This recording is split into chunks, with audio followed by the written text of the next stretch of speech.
ಶ್ರೀ ವ್ಯಾಸಪ್ರೋಕ್ತ ಶ್ರೀರಾಮಾಷ್ಟಕಂ.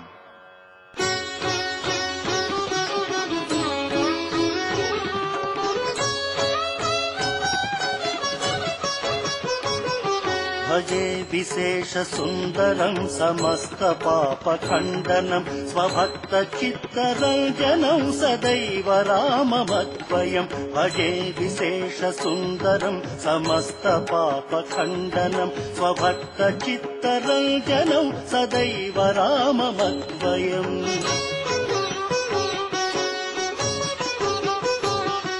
जटाकलापशोभितं समस्त पापनाशकं स्वभक्तभीतिभञ्जनं भजे हि राममद्वयं. जटाकलापशोभितं समस्त पापनाशकं स्वभक्तभीतिभञ्जनं भजे हि राममद्वयम्.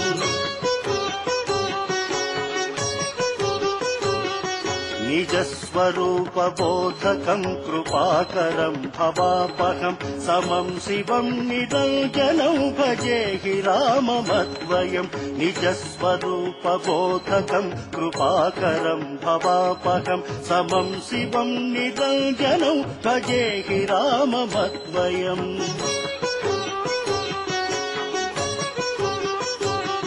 सदा प्रपञ्चकल्पितं ह्यनामरूपं हस्तवं निराकृतिं निरामयं भजे हि राममद्वयं. सदा प्रपञ्चकल्पितं ह्यनामरूपं हस्तवं निराकृतिं निरामयं भजे हि राममद्वयम्.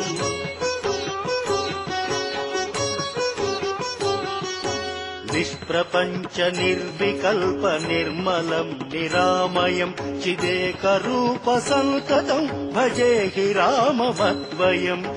निष्प्रपञ्च निर्विकल्प निर्मलं निरामयं चिदेकरूपसन्ततं भजे हि राममद्वयम्.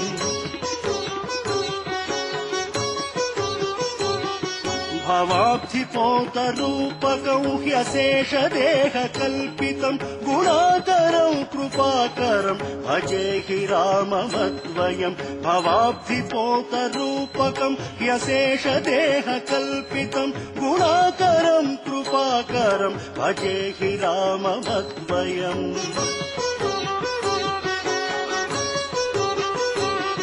महासुवाक्यबोधकैर्विराजमानवाक्कृतैः परम्परात्मदीपकं भजे हि राममद्वयं. महासुवाक्यबोधकैर्विराजमानवाक्कृतैः परम्परात्मदीपकं भजे हि राममद्वयम्.